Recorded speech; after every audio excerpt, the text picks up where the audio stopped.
오래간만에 정의당의 심상정 의원을 만나보겠습니다. 심상정 의원 안녕하세요. 네, 안녕하세요. 네. 오랜만입니다. 오래간만입니다. 구속영장 추가 발부될 거라고 예상하셨죠? 그 상식에 부합하는 결정이라고 저는 봅니다. 네. 왜냐하면은 초기에 검찰 특검 수사 때부터 지금까지 박근혜 전 대통령의 태도에 조금의 변화도 없지 않습니까? 네. 거짓과 변명으로 일관하고 또 은폐, 기피를 일삼아왔기 때문에 법원이 증거인멸을 우려해서 구속연장 결정한 것은 지극히 당연한 결정이다 이렇게 생각합니다. 네. 자유한국당은 근데 의원 전원이 불구속 상태로 재판받은 것이 옳다. 이렇게 결의까지 했던데 그건 어떻게 보세요? 이분들 분명히 알아야 될 거는 국민 심판과 정치 보복을 구별해야 한다는 거예요. 네. 박근혜 전 대통령 탄핵이나 구속을 당시 야당이 주도한 것이 아니지 않습니까? 네. 1,700만 국민이 촛불을 들어서 이뤄낸 일이거든요. 네. 그러니까 박근혜 정권 이 구속이 정치 보복이 아니라 국정농단 또 민생 파탄에 대한 국민들의 준엄한 심판이다. 예. 빨리 억지 주장을 버리고 이런 극단주의 낡은 정치와 단절해야 네. 국민들이 바라는 그 건전보수로 다시 태어날 수 있다는 점을 꼭 말씀드리고 싶습니다. 네. 근데 자유한국당은 이제 박근혜 전 대통령의 당적은 정리하겠다는 방침이잖아요. 그 방침이 언제적 방침입니까? 그러니까 홍준표 대표는 참 비겁한 분이에요. 네. 이분은 보수 혁신의 첫 번째 과제가 친박 세력 청산인데 예. 이 과제를 정면으로 응대하지 않고 오히려 친박에 기대서 대통령 선거도 하고 또 거기에 기대서 정치 생명도 연장하니까 예. 대단히 비겁한 분 아닙니까? 네. 그러니까 완전히 딱 결별도 아니고 그렇다고 또 일종의 제스처는 조금 취하고 좀 어정쩡한 그런 모습도 보이죠? 지금까지 이분이 말과 행동이 일치된 게 없어요. 그러니까 결국은 친박 세력에 의존해서 정치 생명을 연장하는 그런 모습인데 예. 전 측은하게 생각됩니다. 예.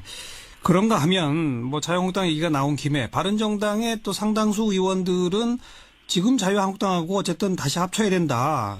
그래서 이 자유한국당으로 돌아갈 태세지 않습니까? 이건 어떻게 보세요? 그러니까 이분들이 배부르고 등 따신 데서만 정치를 해봤기 때문에 지금 집 나오니 고생이다 이러고 있는 겁니다. 네. 그런 분들은 보수 혁신을 자임할 자격이 없다고 생각해요. 예. 지금 우리 국민들이 건전 보수 세력의 그 탄생을 얼마나 지금 고대하고 있습니까? 예. 저는 진보지만 그러나 대한민국 정치 발전을 위해서는 저희와 같은 합리적인 진보와 그리고 또 새로운 건전한 보수의 그 혁신이 매우 중요하다고 생각하거든요. 그렇죠. 예. 그런 사명을 지금 바른정당 의원들이 좀 분명하게 자임을 해주었으면 좋겠습니다. 네. 자, 그건 그렇고 적폐청산 지금 현 정부가 잘하고 있습니까? 어떻게 보세요? 문재인 정부가 뜻은 분명하다고 보는데요. 추진 성과는 좀 걱정이 됩니다. 네. 왜냐하면은 지금 적폐청산이 되려면은 국회의 협력을 얻어야 되는데. 예.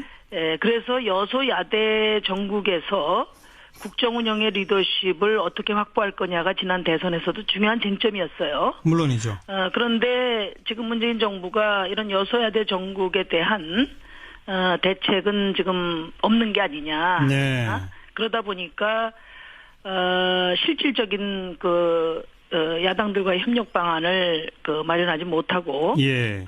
그러니까 대통령 지지율 관리에 더 신경을 쓸 수밖에 없는 그런 상황이 아닌가. 네. 이렇게 걱정이 됩니다. 그럼 여소야대 전국의 대책은 어떻게 했어야 옳다고 보세요? 아니면 지금이라도 어떻게 해야 옳다고 보세요? 저는 늘 말씀을 드렸는데요. 지난 대선 때 여소야대 전국에서 개혁의 동력을 확보하기 위해서는 이제 새로운 다당제 하에서 현대적인 연합 정치가 도모될 필요가 있다 이런 네. 말씀을 드렸어요. 네, 네. 적어도 자유한국당을 제외한 나머지 세력들을 과감하게 연정의 테이블로 함께하는 그런 예. 플랜이 제시됐어야 예, 하지 않나. 예. 그렇다면 이제 이번 첫 번째 정기국회 때 과감한 개혁 드라이브를 할 수 있고 또 트럼프에게도 당당할 수 있지 않았겠나 하는 네. 그런 아쉬움이 있습니다. 정의당, 국민의당, 바른정당까지 파트너로 하는 그런 협치. 뭐 저는 최대한 연대의 폭을 넓혀서 예. 좀 과감한 추동력을 확보하는 것이 국민이 원하는 개혁에 다가가는 길이 아닌가 이렇게 생각합니다. 근데 왜 그렇게 안 했다고 보십니까? 그건 뭐 제가 할 도리가 없죠. 또 나름대로 뭐 계획이 있을 것으로 봅니다. 그 네. 문재인 정부에서 밝힌 것처럼 예. 뭐 1년 동안 단독으로 하고 예. 또 개헌이나 이런 제도 개선을 통해서 연정을 모색해 보겠다 이런 말씀도 저도 들었는데요. 네. 지금 이제 민주당이 집권 여당인데 여당에게 좀 하고 싶은 얘기는 네.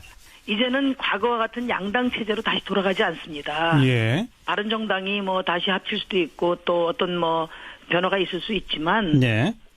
그런 양상과는 달리 예. 본질적으로 양당 체제의 회귀는 없다. 그렇기 네. 때문에 과거의 양당 체제에 익숙한 관행 그 방식으로 정치를 하셔서는 안 되고 네. 새로운 변화를 끌어안는 그런 적극적인 그런 연합 정치에 대한 모델을 고민해 보시라 하는 말씀을 드립니다. 방금 개헌을 언급하셨기 때문에 그 개헌에 대해서 정의당, 국민의당, 바른정당 등은 상당히 적극적이고 더불어민주당도 뭐 일단 대통령의 공약사항이고 하니까 이게 긍정적인 입장인데 자유한국당 홍준표 대표가 이건 지방선거 후에 해야 한다는 식의 태도를 보였어요. 그건 어떻게 해석하십니까? 뭐 그분은 지금 그냥 뭐 무조건 억지를 부리시지 않습니까? 예를 들면 선거제도 개혁 문제도 예. 제가 그 자유한국당의 수도권이나 또 TK 아닌 지역의 의원들을 만나봤는데 그분들은 굉장히 지금 선거제도 개혁에 대해서 관심이 높단 말이에요. 네. 그래서 홍준표 대표의 말이 자유한국당 전체 의견이다 이렇게 보기는 좀 무리라고 저는 보고요. 네, 네. 어쨌든 이제 지금 이제 문재인 정부가 개헌과 특히 선거제도 개혁을 중심으로 예. 새로운 협치의 가능성을 적극적으로 네. 안내해야 된다 하는 말씀을 드립니다. 네. 알겠고요. 어제 세월호 사고 대통령에 대한 첫 보고 시점이 몇 개월 후에 30분 뒤로 조작됐다. 뭐 이런 발표가 있었지 않습니까? 네네. 이건 어떻게 해석하십니까? 그럼 뭐 참사에 대한 무능무책임을 넘어서 완전 범죄 시도라고 볼 수밖에 없지 않습니까? 아하. 그러니까 이제 저는 이번에 이제 박근혜 전 대통령에 대한 구속 연장과 관련해서 네. 뭐 일각에서 뭐 어떤 정치적인 해량 같은 것을 이제 발했는데 예. 그 많은 기회가 있었지만은 박근혜 대통령 스스로 차버렸다고 생각해요. 네. 수사 때 거짓과 변명으로 일관하고 은폐 기피로 일삼고 단 한 번도 세월호 문제를 비롯해서 잘못한 일에 대해서 예. 국민들에게 진심 어린 사과를 한 적이 없거든요. 예. 이거야말로 국민들이 전직 대통령에 대한 최소한의 연민조차 거둬들인 이유다. 예. 저는 그렇게 생각합니다. 그래서 이번에 이제 7시간 미스테리가 7시간 반 미스테리로 됐는데 네. 이렇게 이제 국민들을 철저하게 우롱하면서도 국민들의 선처를 바랄 수는 없다. 네. 그래서 정말 그 박근혜 대통령이 그 스스로 자초한 이 여포를 제대로 감당하기 바란다는 말씀 드립니다. 네. 자, 국정감사 얘기를 좀 하겠는데 정무위원회 소속이시잖아요. 예. 보니까 두 건을 터뜨리셨던데 하나가 론스타의 이 대표였던 스티븐 리. 네네네. 미국에서 잡았는데 풀어준 다음에 우리가 범죄인 인도 요청을 했다고요? 그 얘기 좀 설명해 주세요. 그러니까 이 스티븐 리라는 사람이 그 론스타 코리아 대표인데요. 네네. 2005년부터 12년 동안 도주한 사람이에요. 예.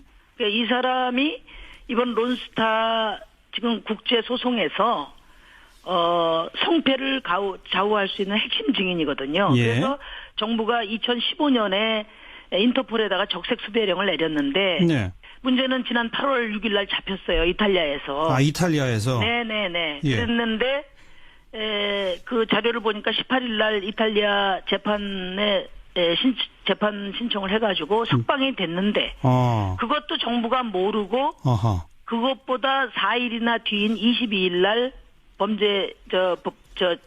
범죄인 인도 청구를 했다는 거예요. 이미 석방된 사람을 인도해달라고? 그렇죠. 이미 잡아서 다 놓친 다음에 예, 인도 예. 청구를 했어요. 이런 기가 막힌 일이 있었습니다. 그래서 제가 이번에 그 TF 그러니까 로스타 국제소송 TF 장을 맡고 있는 국무조정실장에게 언제 예. 알았냐 하니까 예. 이분은 또 이번에 제가 국정감사 보고 요청을 한 과정에서 알게 됐다는 거예요. 예. 그러니 이게 얼마나 기가 막힌 일입니까? 그러네요. 왜 몰랐을까요?